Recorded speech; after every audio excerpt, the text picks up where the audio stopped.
Okay, Graham. Can you just tell me your name and where you're from? Well, my name is Graham Andrews. I was born at the Lodge Farm, Newlands, near halfway between Malvern and Powick, and I was brought here to the town end in 1932 when I was 2. So I spent all my younger days brought up here, and I moved from here in 1953 to the farm when I bought the farm down the road when I was 23. Yeah. What was that farm called? The Grange. Yeah. Okay. So tell us a little bit about all of your family connections with hops. You were saying about your wife, Beryl, you know, just her connection with hops and your connection with hops. How far back? Barbara, my wife, her family were hop growers. Her father was, her grandfather was, and her great-grandfather was a foreman on a hop farm in Bosby. My mother was a pudge, which was Bishop's Room, and they were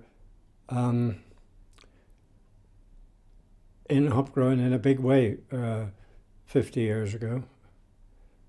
My father was born near Hereford on a farm, a rented farm outside Hereford, which had been growing hops as well. So the whole family is steamed in hop growing.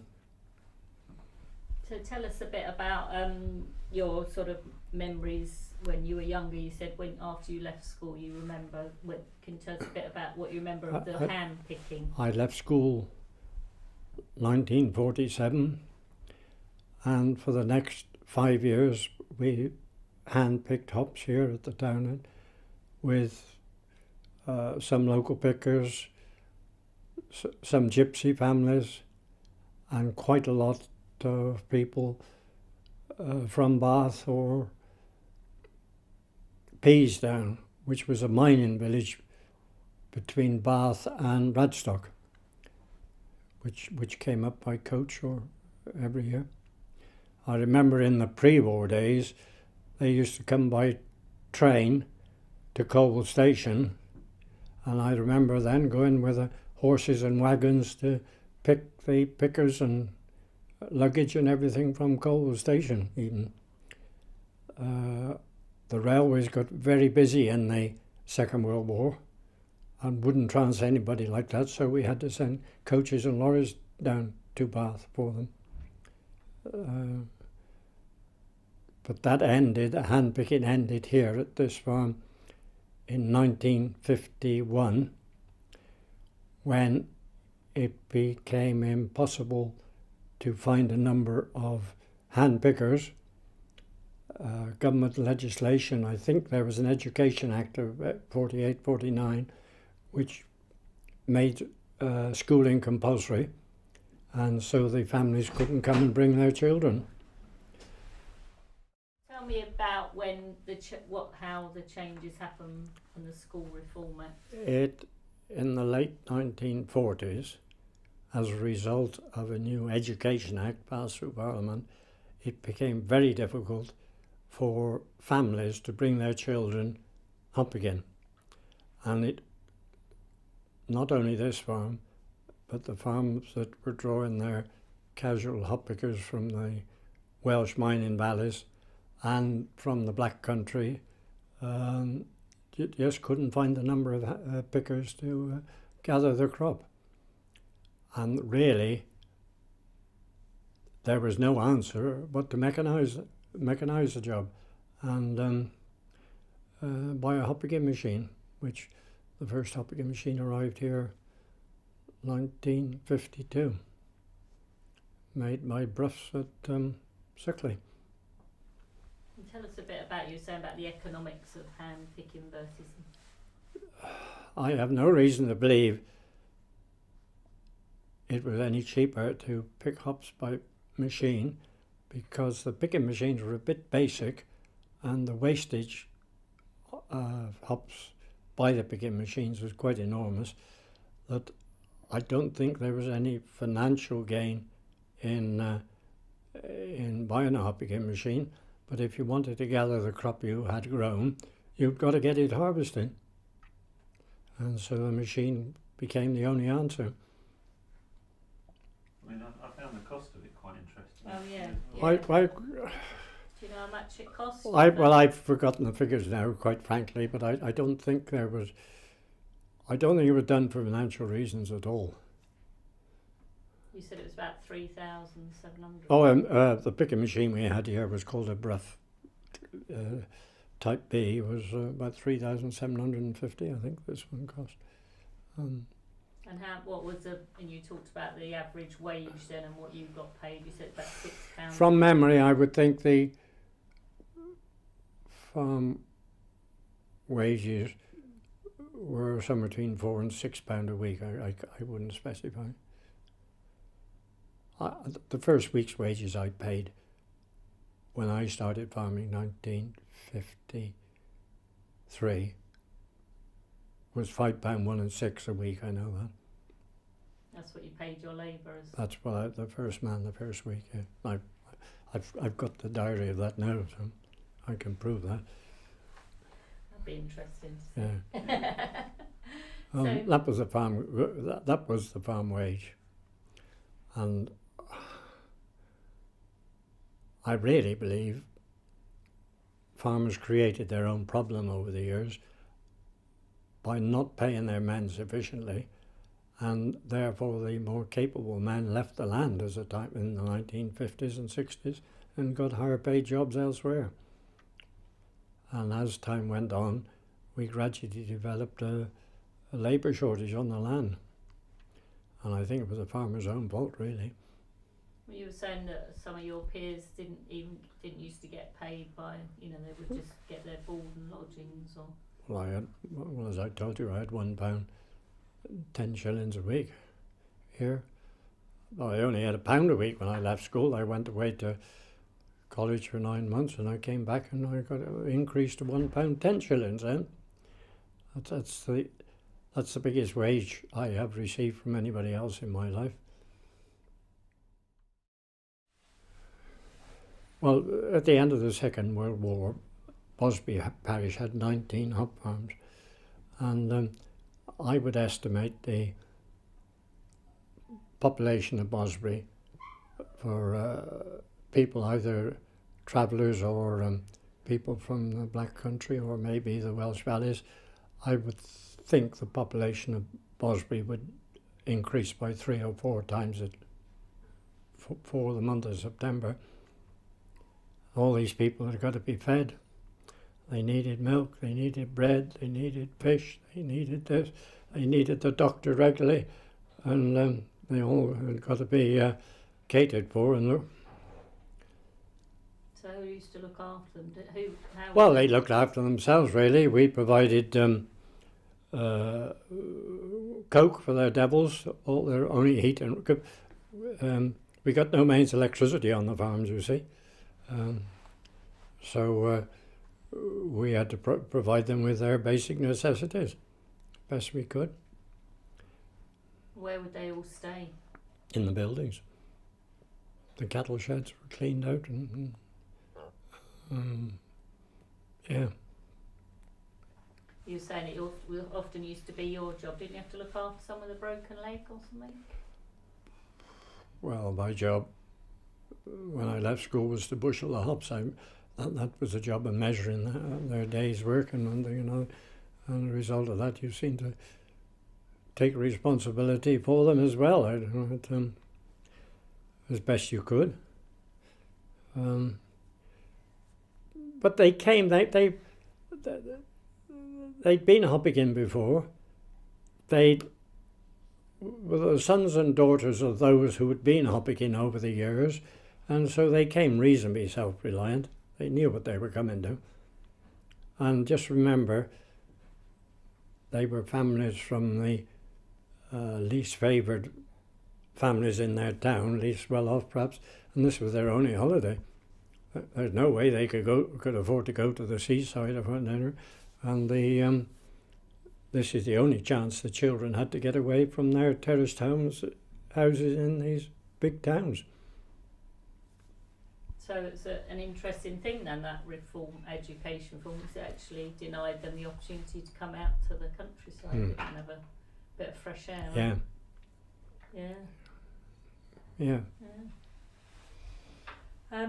You don't realise how poor these people were in the towns in those days. You can't get through to this modern generation what poverty is, really.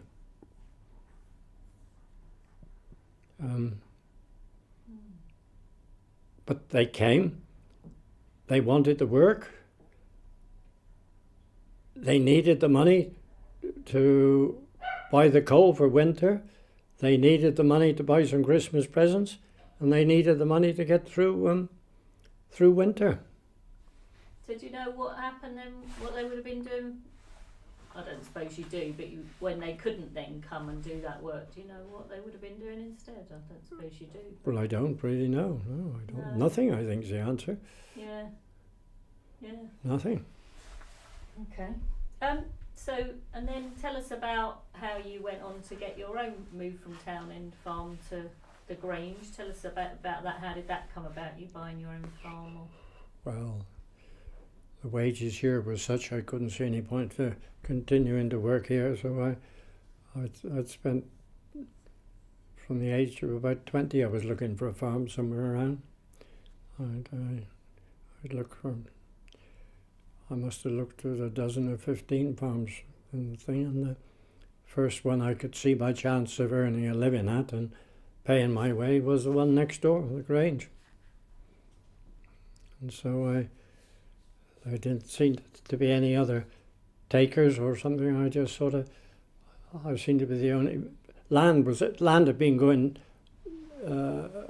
downhill. Land had been losing money since 1947. 53, 55 was about the bottom, and then land turned and started increasing in value again. So I really bought it at a favourable time. And did you plant it up with hops, or did it have the hops were there? It had been a hop farm for. I've got a diary of the Grange of 1869, and there were hops there then, and there was cider apples there, growing wheat and keeping beef cattle. Yeah. So what did you grow on your farm? Well, I could see the most profitable thing was likely to be a hop, so I put my major effort into hop growing. But we kept beef cattle, and we kept sheep, and we grew some wheat and barley. Yeah, we had a proper mixed farm. So how long did you farm there for? 50 years. It was quite interesting when Graham was saying about how difficult it was to learn it. And yeah. You know, and how Yeah, you said that thing about you think it took you. Well, I mean, the younger generation here. Look at these. That young lads are going to have to learn about hop growing, and there's no college or nowhere anywhere to send him to get a scientific background of what's going on. And there is now no experimental farm doing any research work into the problems of hop growing. There's a certain amount of work being done on breeding new varieties of hops, which is essential, but I think the industry's got that small that the industry couldn't afford on its own, without government help, to fund an educational system for aspiring hop growers. Hop growing in itself, to be successful, is a highly complicated business to be part of. How long did you say it took you to get the basics? Well, we had a 60th wedding party about a month ago. And one of the things I said, it took me 20 years farming on my own to learn how to grow them. And I'm sure it took me 30 years to know how to sell them properly. And it's one thing producing them, it's another thing getting them sold properly. That's very true. So What- tell us about the sort of what have you seen over your years, the kind of the best times and the worst times of hops, really. Well, hop growing is always very cyclical. The time I was born, in 1930, hop growers were going bankrupt left, right and centre. Why? Because America, 2 or 3 years before, had declared prohibition, and so the production of anything alcoholic was banned, and they'd got a big acreage of hops being grown in America, and they swamped the world with them. And so it depressed the prices to really uneconomic levels. So tell us, going on from there then, what were the other sort of good times or bad times? Well, everything was so desperate that about 1932 or 3, the hop growers, with the government's help, all got together to form a hop marketing scheme. And it ended up in the 1934 with a hops marketing board, which controlled the supply and the growing of hops, or the marketing of hops, and the supply to the breweries. And that stabilised the hop growing altogether. And how long did that last for? That's not still. Well, around? that lasted until about I'm not sure the year. Till about 81, 2, 3, somewhere about then. And then, by then we were under the control of Brussels.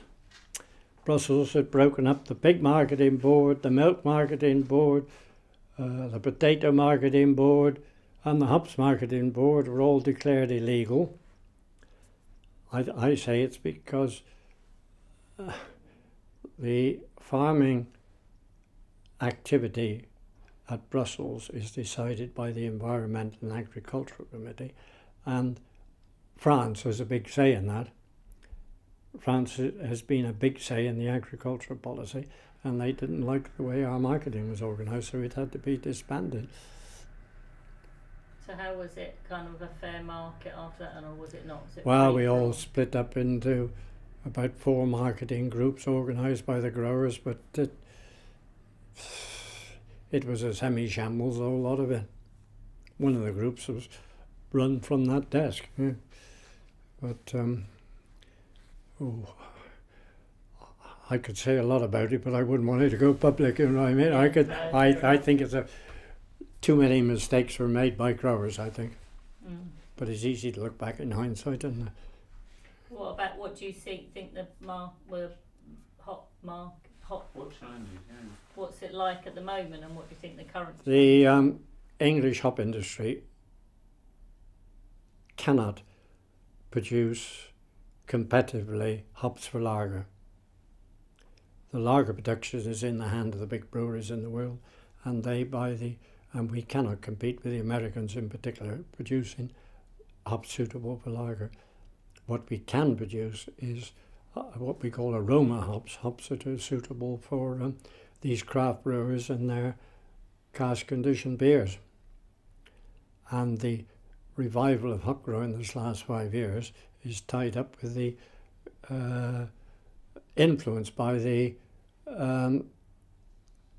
rise of the craft brewing industry in this country, with the majority of whom are looking for English hops and different types of English hops. They're looking. A craft brewer can only exist providing he's got something different, and so we are being served more efficiently by these small breweries, I think, than we've ever been. There are some beautiful beers about nowadays to drink. And they're just. Yeah. There really is. Yeah. Well, before then, in the 1980s, shall we say, we were in the control of 5 big brewery groups, and they were. Do you remember Watney's Red Barrel and Whitbread Tankard and all sorts of carbonated dishwater that these big breweries were serving up? got no flavour, carbonated it all, and I think they did more harm to the brewing industry than anything. They thought they could sell beer by advertising, but it wasn't very good quality stuff. No, what was it, Party 5 or something? Oh, cool, yeah. those Oh. those It sort was of disgusting, little wasn't kegs of it. Yeah. Carbonated dishwater, I called it. But, yeah. I suppose I'm biased, I suppose. Yeah. Mm. So what's your kind of abiding kind of thought or memory when you think of harvest time and hops? What does it conjure up in you? Oh, what do I remember of hop growing mainly? Well, you've got to remember hop picking because they're I mean, you can see from what's going on out there, it's a complicated thing with a lot to go wrong, isn't it? And so you're on edge all the time while hop picking's on. You can't relax at all.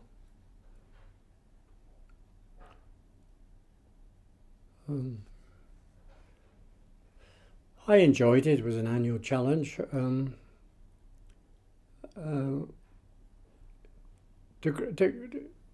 To grow a big crop of hops and get your quality right really is quite an achievement. We all attempt to achieve that. We don't all succeed. One more question. What is it about the kind of the growing conditions and the land? You're saying there's some places that just don't grow very well. What is it? Well, you need a deep soil. If you Mosbury is fortunate to got a rather heavy type of soil which has got moisture at depth. The plant grows up 15, 18 feet and it needs to go down 15 or 18 feet. The hop plant is unusual that it does the majority of its growing in July and early August at a time of year. Some years we have the least rainfall, but that to grow a successful crop you've got to have moisture there, and somehow irrigation doesn't work somehow. In the wartime food and every food product was rationed, and all these people had to be supplied with food because they got no fridges to keep anything. They got to be supplied daily almost, or every other day, with their food supplies. And my mother was a bit impatient about it all, so she used to rip the pages out of their ration books at the beginning of hop again and dole the food out by the number of children they'd got, and that was it. There was no question. I mean, the rest of the year when we went to the butcher, we had to give a ration book in. We went to get some petrol, we had to give a ration ticket, we had to get some butter, we had all this. But it didn't work at the town end anyway. It was a complicated job feeding all these people. Yeah, I bet it was. You remember, no electricity, mind. You see, electricity didn't come, mains electricity didn't come here or the Grange till 4 years after I started farming. We had DC light-in plants, but they gave a very poor, I've forgotten what each the bulbs were, but you could hardly see to read with them. And you've certainly got no fridges or anything electrical really, no. So what would people have cooked on then? Devils. They were things about this long, about this deep on legs, which they had a daily ration of coke to heat their kettles and saucepans and whatever they got to heat. And they'd got to be put out before dark in September because it was the times of the blackout. And so no fires could be outside. You think of the complications of that. Was that in the war years? Or? Yeah. Oh. So to have an early tea. Well, we had to stop picking down the hop yard early, didn't we? And get their fires lit. Somebody had to be sent up early to get the fires lit from all. I expect there was 15 devils all round here, various families were cooking on. You imagine the job. Because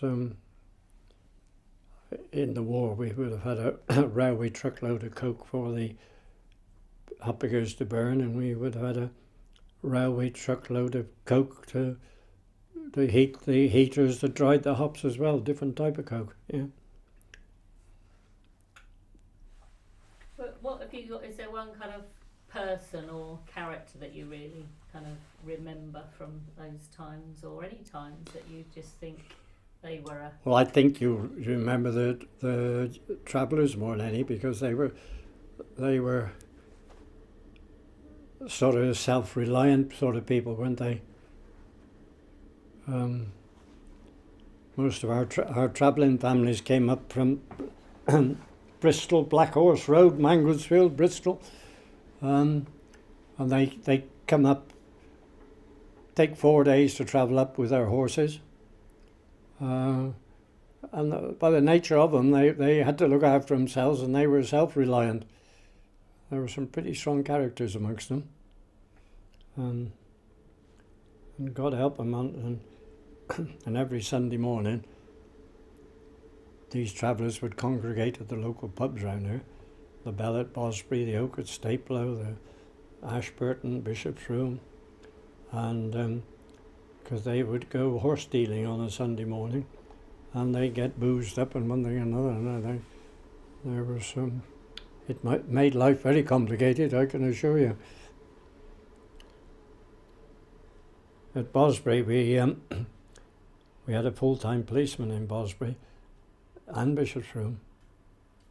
Well, most of the parishes round here had their own policeman. But Bosbury got sent an extra policeman up from the mining valleys who could speak the Welsh language, and an extra policeman from the Black Country to help the local out to deal with them, because there were some shenanigans and quite things going on around the pubs in the district in those days. When the Welsh people were attacked, they suddenly couldn't speak English. They'd only speak Welsh, wouldn't they? It's amazing all that infrastructure you need with those. You know, when you bring people in, it's like all of the other stuff, isn't it? What do you think? What you need to live? And it all had to be provided. It all had to come in. I suppose the grocers in Ledbury helped, the butchers helped, what's the deal? What was that fishmonger? She used to come round once a week. Choker Brooks' sister, what was her name? Can't think now. And they used to come round, and the dairy farm up the road used to come and bring them milk bring them milk at 12:30 down the hop yard when they were picking hops, so they could have a boil up down there. But all these things had to be provided. But I suppose I was brought up with it and didn't know any different, did I? Mm.